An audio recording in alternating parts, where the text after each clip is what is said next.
रावण एक ऐसा पात्र है जो एक महापंडित, एक अनन्य शिव भक्त और एक महाशक्तिशाली योद्धा था। रावण ने अपने ज्ञान के बल पर कई अनेकों ऐसे अस्त्रों का निर्माण कर लिया था जो अत्यंत दुर्लभ थे। रावण के अस्त्रों और अन्य योद्धाओं के अस्त्रों में एक मूल भिन्नता थी, क्योंकि रावण के अस्त्रों में माया का अंश भी शामिल होता था। ऐसे मायावी अस्त्र साधारण होते हुए भी बहुत ही ज़्यादा विनाश कर देते थे, क्योंकि माया के कारण वे अधिकतर सटीकता से प्रहार करते थे। इस वीडियो में हम ऐसे ही कुछ अस्त्रों के बारे में जानेंगे। आपके अपने चैनल हिस्ट्री ऑफ गॉड में आप सभी का बहुत बहुत स्वागत है। अगर आपने अभी तक हमारे चैनल को सब्सक्राइब नहीं किया तो हमारे चैनल को सब्सक्राइब कर दीजिए, इस वीडियो को क्लिक कर दीजिए, बेल आइकन आएगा उसे ऑल पे सेट कर दीजिएगा ताकि हमारे लेटेस्ट वीडियो सबसे पहले आपके पास पहुंचे। अग्नि अस्त्र। इस अस्त्र की जानकारी हमने आपको अपनी पिछली कई वीडियोज में दी है। इस अस्त्र का प्रयोग किए जाने पर यह अस्त्र आकाश से अग्नि वर्षा करता था। रावण के पास बहुत ही ज़्यादा शक्तिशाली अग्नियास्त्र था, क्योंकि यह अस्त्र मंत्र सिद्ध करके बनाया जाता था, तो इसकी शक्ति भी बनाने वाले के हिसाब से ही नियंत्रण होती थी। हर योद्धा का अग्नियास्त्र समान हो ऐसा निश्चित नहीं होता था। रावण के अग्नियास्त्र में माया उत्पन्न करने वाला अंश भी शामिल होता था। लंका युद्ध में जब रावण का सामना नील से हुआ था तब लगभग 2 घंटे तक वह युद्ध चला था। आखिर में रावण ने अग्नियास्त्र का प्रयोग करके नील को युद्ध भूमि में मूर्छित कर दिया था। वरुण अस्त्र। रावण और उनके भाई कुबेर में नहीं बनती थी। एक बार उन दोनों में युद्ध हो गया था। तब रावण ने कुबेर पर धावा बोल दिया। उसने कुबेर के द्वारपाल, जिसका नाम सूर्य भानु था, उसका वध कर दिया था। तब रावण और कुबेर के बीच सीधा युद्ध आरंभ हुआ। रावण तब तक कई प्रकार के अस्त्र शस्त्र पाकर अत्यधिक शक्तिशाली हो गया था। कुबेर ने एक भयंकर अग्निअस्त्र रावण पर चलाया था, परंतु रावण ने उसे अपने शक्तिशाली वरुण अस्त्र से भेद दिया था। तब रावण ने माया का प्रयोग करके कुबेर पर अपनी गदा से प्रहार किया था, जिससे कुबेर मूर्छित हो गए थे और लड़ने की हालत में नहीं थे। तब रावण ने कुबेर से उनका पुष्पक विमान भी छीन लिया था। चंद्रहास तलवार। चंद्रहास का अर्थ है चंद्रमा की हंसी। यह तलवार बिल्कुल शिवजी द्वारा उनके सर पे धारण किए हुए चंद्रमा के समान दिखती थी। एक बार रावण भगवान शिव को अपने साथ लंका लेके जाना चाहते थे।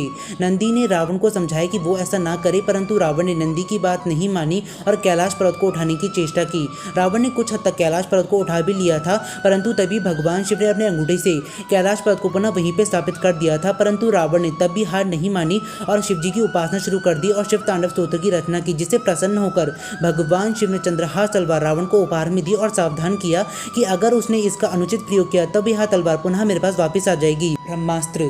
इस अस्त्र की जानकारी भी हमने आपको अपनी पिछली कई वीडियो में दी है। इस अस्त्र का प्रयोग किए जाने पर यह अस्त्र एक ही बारी में तीनों लोगों का नाश कर सकता था। जब रावण और लक्ष्मण जी के बीच युद्ध चल रहा था तब रावण द्वारा चलाए गए सारे अस्त्रों को लक्ष्मण जी बहुत ही सरलता से काट देते थे।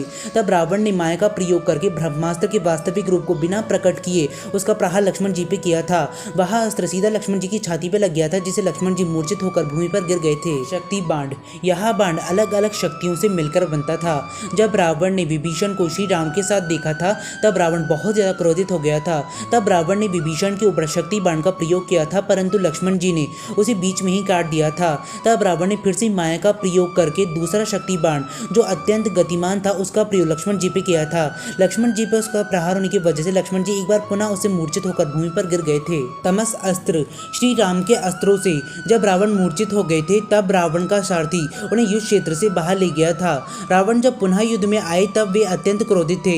इस बार उन्होंने मायावी तमस अस्त्र का प्रयोग किया। इस अस्त्र की विशेषता थी कि जब कभी भी इस अस्त्र का प्रयोग किया जाता था तब यह अस्त्र संपूर्ण युद्ध क्षेत्र में घोर अंधकार उत्पन्न कर देता था। सिर्फ इस अस्त्र को चलाने वाले को ही सब कुछ दिखाई देता था, परंतु श्री राम को समस्त प्रकार के अस्त्रों का ज्ञान था। तब उन्होंने सूर्यास्त्र का प्रयोग करके तमस अस्त्र को काट दिया था। रावण अस्त्र। इसे असुर अस्त्र भी कहा जाता था। यह अस्त्र रावण ने अपने अनेकों वर्षों की तपस्या से बनाया था। इसके विवरण से पता चलता है कि इसे कोई भी साधारण देवता, असुर या मानव नहीं काट सकता था। यह एक अचूक और निर्णायक अस्त्र था, क्योंकि विष्णु जी के 7वें अवतार श्री राम को हर प्रकार के अस्त्रों का ज्ञान था। तब उन्होंने इस अस्त्र को काटने के लिए कुछ शक्तियों को मिलाकर एक नए प्रकार के अस्त्र का निर्माण किया, जिसका नाम था कोदंड राम अस्त्र। शिशिर अस्त्र। इस अस्त्र में चंद्रमा की शक्ति निहित होती थी। जब भी किसी ऐसे अस्त्र को चलाया जाता था जिससे अत्यंत ऊष्मा निकलती हो, जैसे सूर्यास्त्र, तब उसकी काट के लिए शिशिर अस्त्र का प्रयोग किया जाता था। यह अस्त्र भी रावण के पास था। वज्र अस्त्र। रावण के पास इंद्रदेव का शक्तिशाली वज्र अस्त्र भी था।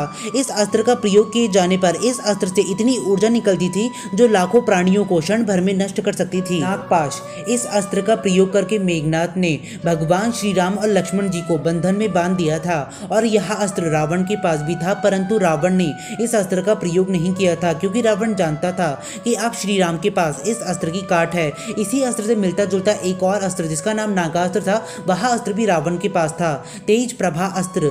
यह अस्त्र सूर्यास्त्र जैसा ही एक अस्त्र था, किंतु इसकी शक्ति सूर्यास्त्र से थोड़ी सी अलग थी। जब इस अस्त्र का प्रयोग किया जाता था तब यह अस्त्र अनेक सूर्य उपस्थित होने का आभास उत्पन्न करता था। मित्रों, शक्तियां तो हर किसी को प्राप्त हो सकती हैं, किंतु हर कोई उसका सदुपयोग करे ये आवश्यक नहीं होता। श्री राम और रावण का युद्ध भी धर्म और अधर्म के गुणों पर ही आधारित था। आपके पास भले ही शक्तियां क्यों ना हो, किंतु यदि आप उसका प्रयोग अधर्म के लिए करेंगे तो प्रकृति की शक्तियां आपके विनाश का रास्ता भी खोल सकती हैं। शक्ति अर्जित करना इंसान की आदत है, उसका उचित प्रयोग करना कर्म और उसे नियंत्रण में रखना धर्म। हर मनुष्य के अंदर कोई ना कोई सद्गुण अवश्य होता है, बस हमें जरूरत होती है तो उसे पहचानने की। आपको रावण का कौन सा गुण प्रभावित करता है, आप इस वीडियो के कमेंट सेक्शन में हमें कमेंट करके बता सकते हैं। और एक बार सभी जीवों के कल्याण हेतु जय श्री राम जरूर कहिएगा। आप सभी का हमारी यह वीडियो देखने के लिए बहुत बहुत धन्यवाद। यदि आपको हमारी यह वीडियो पसंद आई हो तो वीडियो को लाइक और चैनल को सब्सक्राइब जरूर कीजिएगा। आप सभी का धन्यवाद।